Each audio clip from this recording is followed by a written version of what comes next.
We are just about ready to start. Hopefully everybody enjoyed the expo and our sponsors, which we really appreciate their support. And what we're going to do, we just talked about sustainability in the IoT and on the smart home. So I want to follow up with a topic that's near and dear to my heart. And I should actually mention, I'm Kevin Tofel, by the way. I'm sure that Stacy introduced me or mentioned me before. I do the podcast with Stacy. And something that's near and dear to my heart is context in the smart home. And what are the clues that a smart home could get to make it a truly smart home? Because I don't think the smart home is very smart today. We're getting there, but not just yet. So to help me do that, we have two speakers. I would like to introduce first Jake Sprouse, who is the head of technology at Synapse. Jake, how are you? I'm well, thank you. Great, thanks for being here. And also Taj Manku, who is the CEO of Cognitive System. Taj, welcome. Oh, thanks for having me. I appreciate it. Yeah. So I kind of want to open this up with a broad question, because maybe it's just me. Maybe the smart home is as smart as it should be. Am I too far-fetched in wanting a smart home that sort of anticipates my needs? And yes, it has a lot of information about me, but that contextual information can make for a better experience. Jake, what do you think on that? I'm with you. I think that there is so much potential for the smart home. There's a lot of obstacles to overcome, but the power of a truly intelligent home to enable efficiency, enable us to connect with each other in our home, enable to program the lifestyle that we want, and gather in our kitchens and do more with our houses is really, really powerful, and I'm very excited about that. And that's both from reading a lot of sci-fi books, but also coming from working with a lot of customers at Synapse who are building smart home products and really seeing where the technology is and kind of how close we really are is exciting to me. Right. And I know that Synapse has worked with a lot of customers to help bring their IoT devices to market in a wide range, wearables and speakers and so on. And I definitely want to get into that as part of this contextual clues approach here. But Taj, I'm going to give you the opportunity as well. You can tell me I'm loopy and crazy, although Jake seems to agree with me. What do you think? Do we want a truly smart home? Yeah, I think we do. And I think there's still a lot of things that need to happen, as Jake sort of pointed out. I think, right now you have a lot of devices in your house that are providing value in terms of, thermostats, light bulbs, and Wi-Fi light bulbs. And, there's a lot of value they're providing, but they're not really working all together seamlessly. And it's pretty hard for a user homeowner to try to make them all work. And I think there's a lot of things that can be done and are currently being done to sort of make those devices not work independently, but sort of work together in a seamless manner by just trying to link them up and making it much more seamless. So the house essentially is smarter. Awesome. And I know that with your company, you guys have worked to create basically Wi-Fi motion sensing and such, and that's also available in many products that are, for sale today, which is interesting. I actually didn't know that some of your hardware partners were using the technology there. I definitely want to get into motion sensing and whatnot, but you both hit upon in your own way, something that I want to follow up on. Jake, you had said, maybe, we can program the house to do whatever. And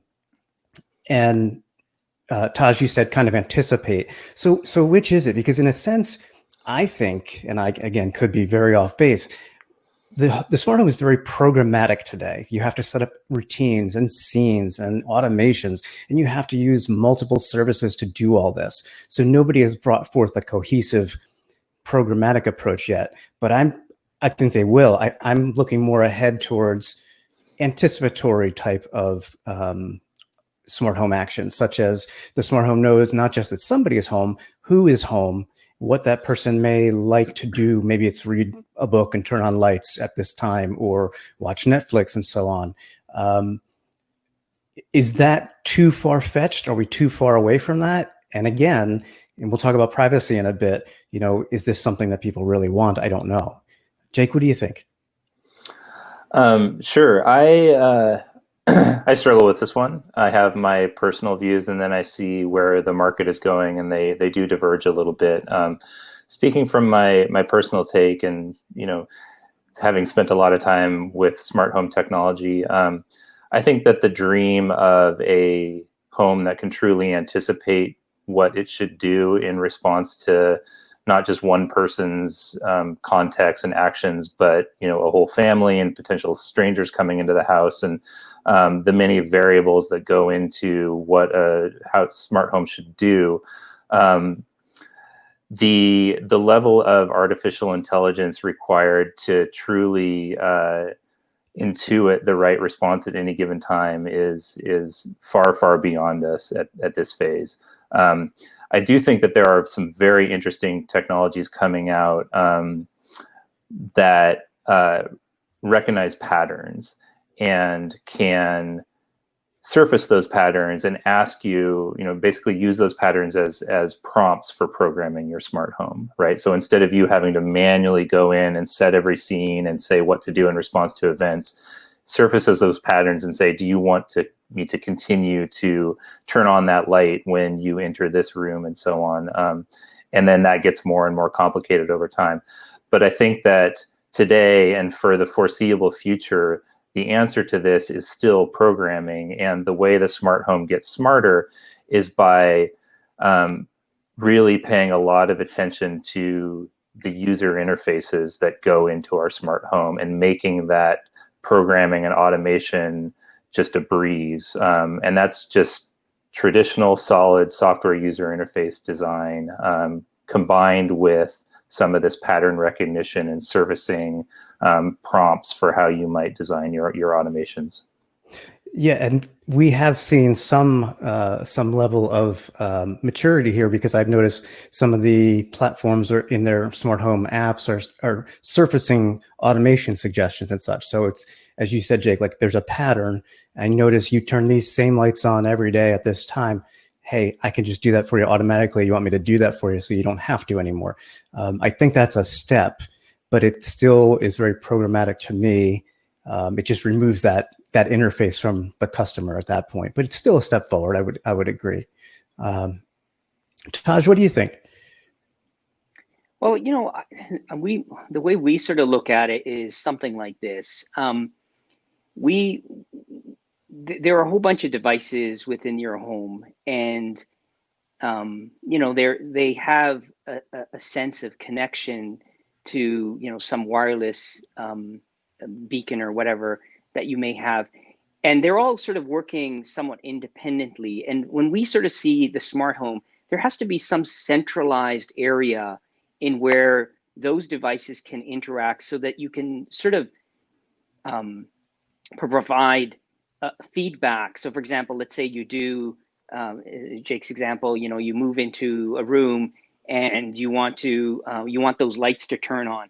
Right now, the way that would all sort of work is that you need a sensor for the knowing that the person's in that room, and then you need to have some ability to say, well, you got the motion in that room, now go and turn on the light. And right now, the way a lot of users do it, or homeowners, they have to link that all up. But if you go forward, and if these things are all sort of centralized to something where they are all sort of interacting, and the way we sort of look at it, we say, well, everything's sort of centralized back to some Wi-Fi standard, because they're all connected to something back at a back end.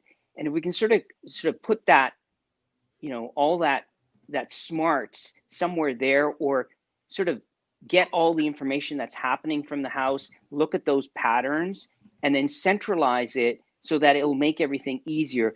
And it's not the full solution, but I think you do need to somehow centralize how all these things are working together, rather than have them work sort of piecewise. because that just becomes very difficult because they're all working to different types of standards. And I think the standards and how the standards sort of evolve in terms of how people will be using a smart home, they will help, because then they'll sort of produce an ecosystem that enables all these other different types of vendors to work together and then enable this thing to work in a seamless manner. And I think there's a bunch of things that need to happen, but these things are happening, and we will see eventually, when they all sort of work together, it will be a seamless experience for the users, but it's still going to take a little bit of time.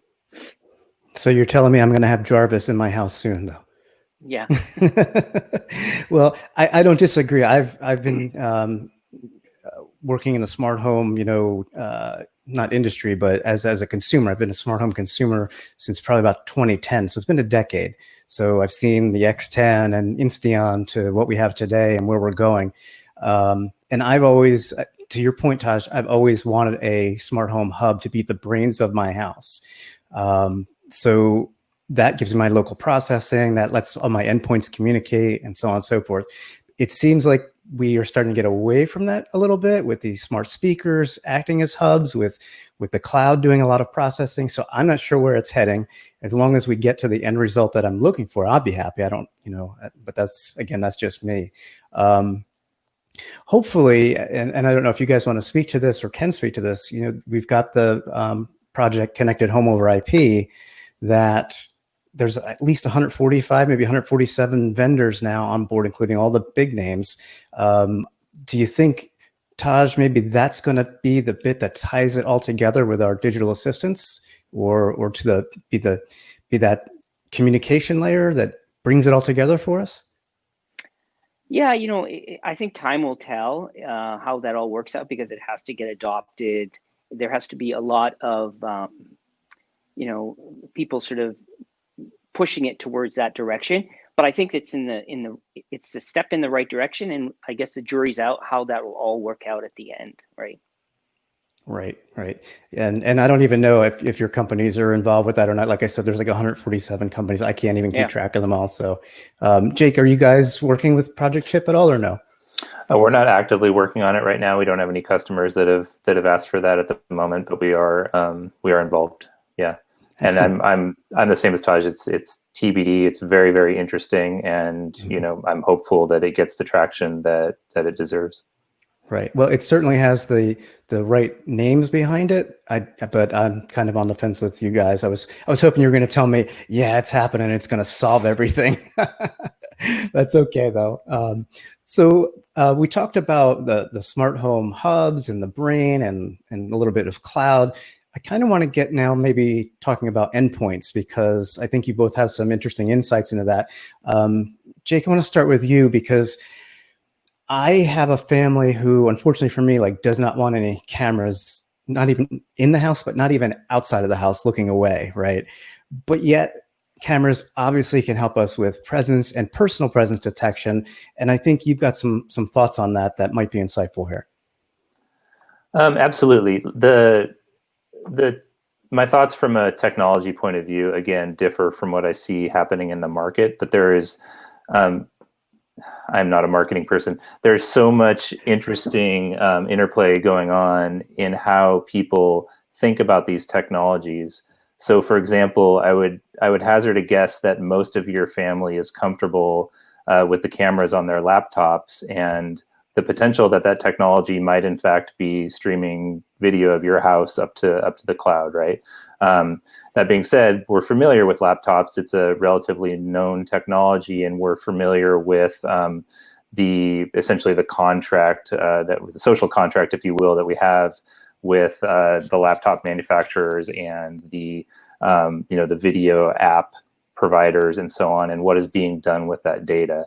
So we can be relatively confident that our data is being protected, and no nefarious actors are looking inside our home through those sorts of things. And cameras as a smart home solution that provide context for smart home interactions are not there yet, right? So that will come with familiarity, and it will also come with if I don't know if standards is the right word, but we tend to refer to them as affordances, where certain industrial design cues or things that can be added into your home networking software and hardware stack that provide the cues showing that the video data is not going outside of your home, for example. So in the short to medium term, the most powerful way of getting this technology adopted is going to be providing those privacy guarantees and building systems that can do all of the computer vision and AI processing inside of your home, whether that's on the camera devices themselves or, like Taj was referring to, a central location with enough computing power to do to process that streaming video, get the information it needs, and essentially throw away all of the imagery of your home before anything gets outside of your house. Mm. That makes sense. And I have to apologize. My cameras are picking up the FedEx guy and delivering something, and my dog is doing the same. So I don't even need an alarm. Yeah, the privacy factors is really what it comes down to with the cameras for my family. And I think for most people, obviously, it's different to know that, say, somebody is in a room or somebody is home, but it's another thing when you're being watched, essentially, and that's how people feel. So I'm not sure how we mitigate that, even if, well, let me ask this to your question, Jake, and then I want to get to you, Taj, or to your point, rather. How do we educate consumers about the privacy, not the implications, but to tell them it is safe and here's why you should trust it? How can we do that? Because that's a big challenge. I don't know how much it is with educating consumers. I think technology has a long history of trying to educate consumers into accepting technology and completely failing at that, right? So technology, the approach that works is establishing trust, right? And I'm happy to put a camera in my home if I know that the company that is supplying that camera to me is protecting my data. I'm likely, I've hacked into these things before myself, but the average consumer is likely to not have the ability to actually audit that camera and verify that relationship, but somebody out there is. And so if the company supplying that to me can establish a track record of protecting their users' privacy, then I'm much more likely to accept that. And that's the right path forward there. And that's what you've seen in smart speakers as well, right? So a lot of people are inherently comfortable with, audio data from a smart speaker, or video data for that matter, from your Ring doorbell, what have you, going up to the cloud, as long as their understanding is that the use case is that they will access that data on their smartphone, right? Or no human is going to be looking at that data, right? But it's much more difficult when the model is that that data is being analyzed in the cloud somehow, right? There's no technical difference in privacy or what's being done with that data. It's the contract of trust with the user and how people react to that, right? And Amazon has had their small struggles in the last couple of years or so with that sort of thing, and they've had to put in certain social contracts with their users, opt-in policies and so on, to make sure that people know that they're not looking at their voice data, for example. Right. We've had over the past few years, a couple of incidents with several companies' products, both audio and video, of hacks in to view or hear and even remotely control a smart speaker and say, "Hey, I can see you now," and you're wondering who is that. That certainly isn't helping us by any means. So perhaps it does become more of a local model that we use, either ML or AI on at the edge. And that way there's no trust to really deal with because things aren't going to the cloud, but we'll have to see. You mentioned smart speakers, and I noticed that we're to the point now where these can detect the breakage of glass and a baby crying or a dog barking like mine and alert people. But Amazon and Google are really starting to make strides towards being able to analyze other sounds as well. If somebody is running water in the kitchen, for example, the smart speaker can hear that and say, I can extrapolate there's somebody in that room. Taj, what do you think of that? And after that, I want to talk about Wi-Fi, which I know is where your company's expertise is. Yeah, so let me first the question of the cameras, and I'll get to the other. I agree. A lot of people don't really want the cameras inside the house, but it's interesting how when it comes down to acceptance of privacy, and this is, I think everybody falls into this camp actually. Acceptance of it is really about the value you get, and will you trade it in for it? And meaning it probably is pretty private. I mean, it's probably done really well if it's a company that really is concerned about it. But people will always question it, and they'll wonder, is it giving me enough value where I'm okay with what I'm getting? And we do it every day. Like we go on Google, we use Google all the time. There's a bunch of stuff we do, and we assume, okay, it's safe, but we are sort of, releasing this information. But we think that, hey, it provides us enough value that I think I'm willing to believe that it is private, and it's private enough for me. And as people start going into sort of figuring out what's happening in the house, for example, you talk about the smart speaker and knowing the sounds that are happening in there, it really comes back again to the value that is going to provide me. So for example, if I start hearing the water and it can detect that, hey, there's a leak and nobody's at home and there's detecting water, and therefore the faucet's on or something's, and that sort of protects me from getting a flood. And the data is probably pretty private as it is, but you will exchange your belief that whether it isn't or not for, yes, I do want to know that the faucet is going off because I don't want my house to have a flood. And that's way more valuable to me to know that than my uncertainty of the privacy, because I'm not going to read all the privacy acts and read that whole thing before I go accept. And most people don't actually, but they will say, hey, is it providing me that value? If it's providing me that value, then yes, I'll do it. If it's providing me the value that you think that, when you're away, your dog is barking, is it value to you that your dog is barking?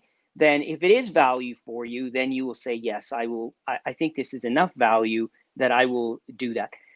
But I think when it comes down to cameras in the house, I think the bar is set very high in terms of, will you do it and use the camera inside your house? But I think the bar is set a little bit lower when the camera is outside your house, because it's not directly pointing at you in any way.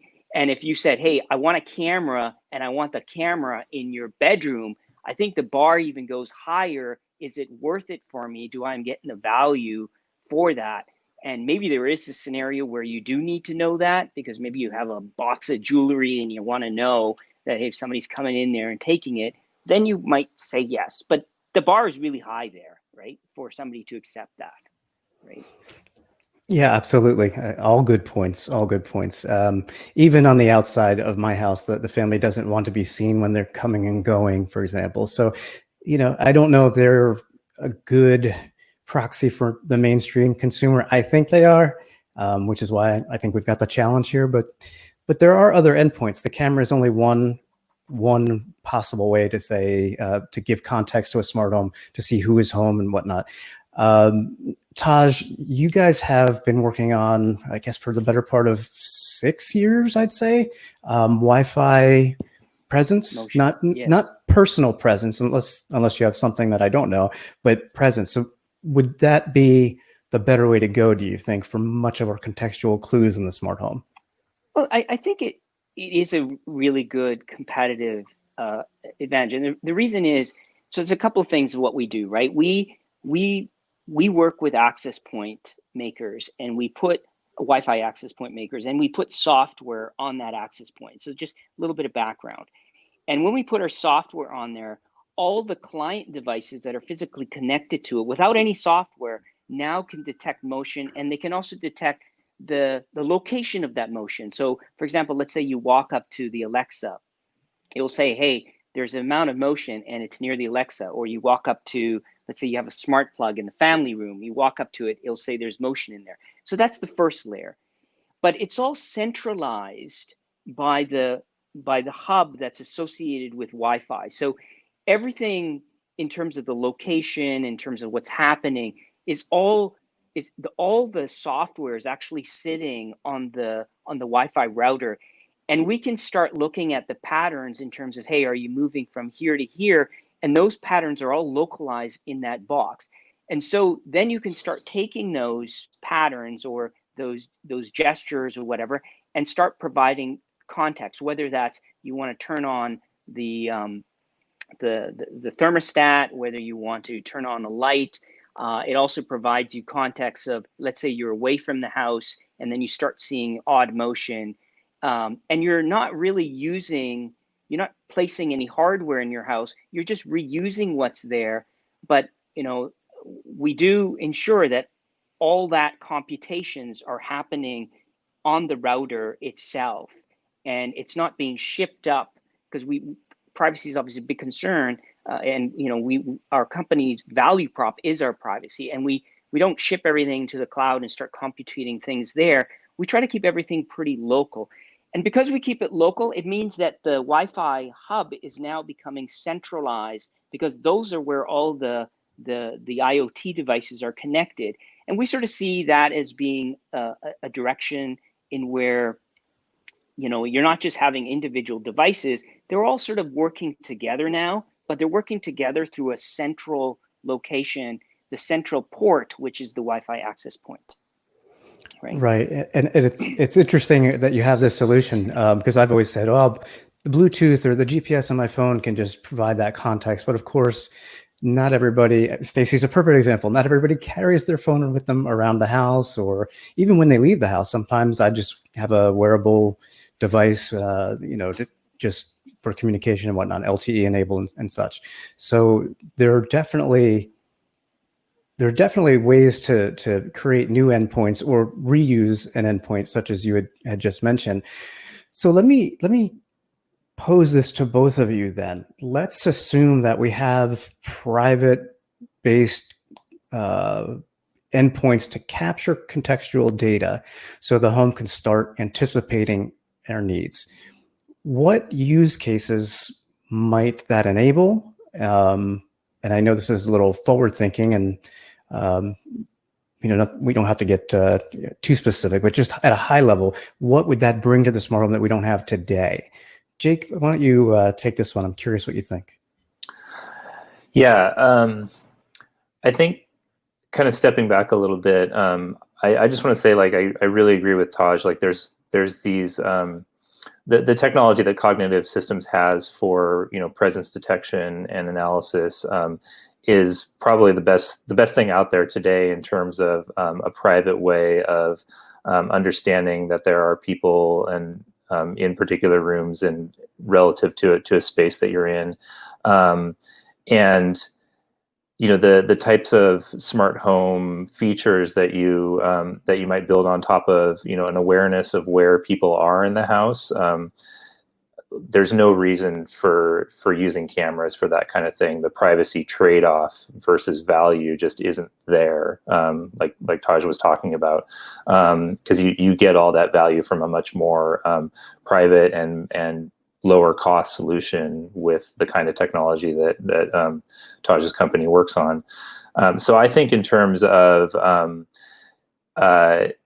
what you can do with the much more rich set of contextual data that a camera-based system can supply, right? So, for example, Synapse is doing a couple of projects in the kitchen space. So, smart kitchens, not because we're a kitchen, company by any means, but because like people really love their kitchens, and so it's a great space to explore technologies in.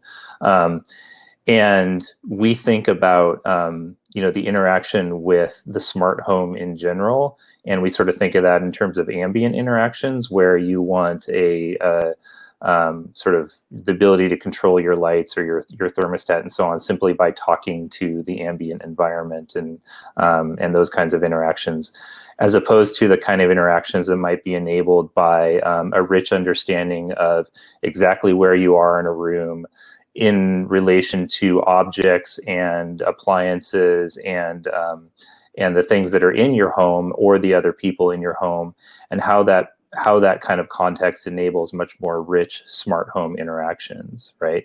One of the big ones we're interested in is making the smart home interaction through voice much more intuitive and natural based on this visual context. So, for example, if the system knows where I am, knows that I'm standing in front of my cooktop, and can even do skeletal tracking of my limbs and some activity recognition, knows that I'm cooking, then me saying turn the burner on high, I don't need to say a wake word. I don't need to address the stove as a smart home device. The system knows what I'm doing. It knows that I'm not talking to a friend as part of that, and it can even do object recognition and know that there is one skillet on the central burner, and it knows which burner I'm talking about without me having to announce that.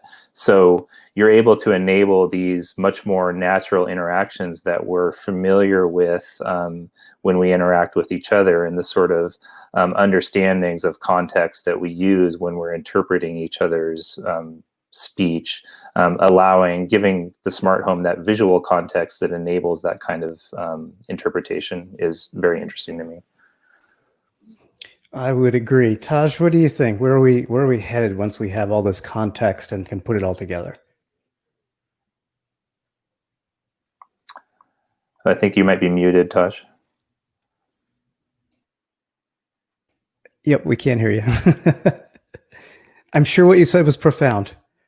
We just couldn't hear it.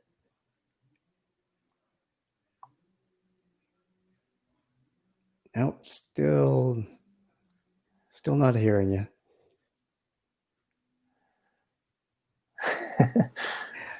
Technology. For anybody who's doing punditry about the smart home, just keep in mind that this technology is not going to be ready until we figure out Bluetooth. Oh, then we're in deep trouble. So, Taj, I'm not sure if it's your settings or maybe refreshing the browser might do the trick, or maybe your smart speaker shut you off because it heard you talking about it. I don't know.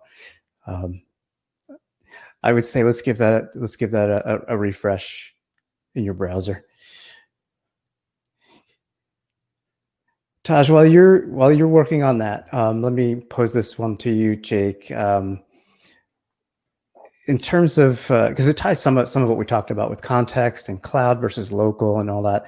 I'm a big proponent of local control of devices, and we're starting to see some effort there, more from Google, I'd say, than anybody else in terms of the big three: Google, Amazon, Apple. But do you think that would go a long way towards providing the trust that consumers will need for this kind of smart home in the future? I do. I don't think it's just the local processing technology that can do what needs to happen in order to understand the visual context of what's going on in your room, in your home. I think it's, like I was saying earlier, the affordances that the system provides that tell you whether or not data is going outside of the home, and that's really what's going to enable that trust, right? And the same reasoning applies even to a highly private system like the one Cognitive Systems, Taj's company, is developing. I don't want that data going outside of my home either, and I need essentially a contractual agreement with the company that's providing that data, or could be potentially sending that data outside of the home. And I need them to make some ability to have the system audited by third parties in order to make sure that they're upholding that contract. And so those are really the things that enable that trust, as far as I'm concerned. Definitely makes sense. Trust is the biggest challenge, as we talked about before, and more endpoints are great for gathering data, and it would provide a richer experience. But it actually gets back to Taj's point: how much value do you get out of what you give up? And that's the challenge. It looks like he's still trying to get his microphone back, but we actually have to wrap up. But before we do, I just kind of want to lead with one question, and I'll ask the same of Taj if he is able to come back. Do you think there is a vendor, platform, or brand that's closest to giving us a truly contextual smart home? I mean, all of them seem to be making small strides, and I know this is not a quick process, but do you think, is it Google, is it Apple, is it Amazon, is it somebody else that's closest to providing this? No, I haven't seen that. I don't have a good a favorite there. What I have seen is so Google and Apple and Amazon and a few others are, Samsung and so on, are making great strides in the smart home platform, and they're not necessarily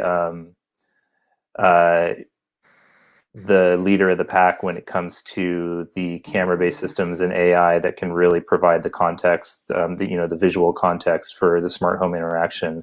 Although I'm sure they all have interesting things going on deep down in laboratories. But meanwhile, there are some smaller companies that are actually coming out with systems that can do really interesting analysis. But they just give you that one little piece of hardware and software that does. And so I think that you're going to see a couple of things. You're going to see the integrations working more and more. So CHIP, the connected home over IP, and other standards that allow these things to interoperate. And then you're going to see acquisitions, right? You're going to see some of these companies getting pulled into the walled gardens and more functionality being enabled that way. And may the better of the two approaches win. Boo, walled gardens, walled garden. Taj is back. We said nothing but kind things about you.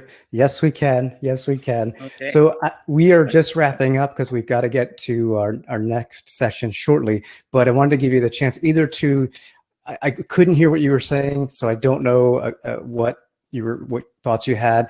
But if you remember those, you can expand upon those. Or the question that I just posed was, is there a brand or platform or product base that seems to be closest to delivering that truly contextual home now? So your choice.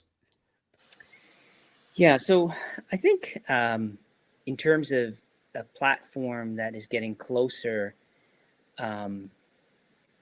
it's really hard to say which one, but I do think that at the end of the day, it will be a platform that is that unifies everything together. And from our point of view, cognitive, the way we sort of approach it is we just sort of see Wi-Fi is unifying all the devices. And there's lots of experiences that are now introduced to Wi-Fi that are also being part of the smart home, right? They're things like parental control, trying to help you with some of the cybersecurity on your Wi-Fi. And I think it is a central thing because it does connect all your devices together. But there are, you obviously have to have also not just, for example, in our case, you need to know that, hey, something's happening here, but then you have to relate it back to an action. And that relationship back to an action, people are working on a bunch of initiatives, and you sort of mentioned one at the beginning, and which one is actually going to come out and win, it's going to be hard to say. But I think everybody's sort of moving it and they're trying to get it to the point where it is an ecosystem, and trying to leverage as much as they can in terms of what's already there, and making sure that there is some standardization to where this all works so that the user doesn't have to get so heavily involved in sort of setting it up. But that's sort of my thought. I wish there was a very clear cut answer, but I don't think we're there right now. No, it's I'm personally tired of having to pick an ecosystem first and then deciding what products to get, because sensors are sensors and data is data, but you've got to have platforms that have the products that work together and talk to each other. So maybe it's chip. I'm hoping so. I don't know. We'll see. We'll see. Yeah. Excellent. Well, I want to thank you both, Jake and Taj. We are just about done. We have our next session coming up in the next 5 minutes, but I want to thank you both for discussing how the smart home can get smarter with context. I appreciate it. Absolutely. Well, Thank you. Thanks for having me.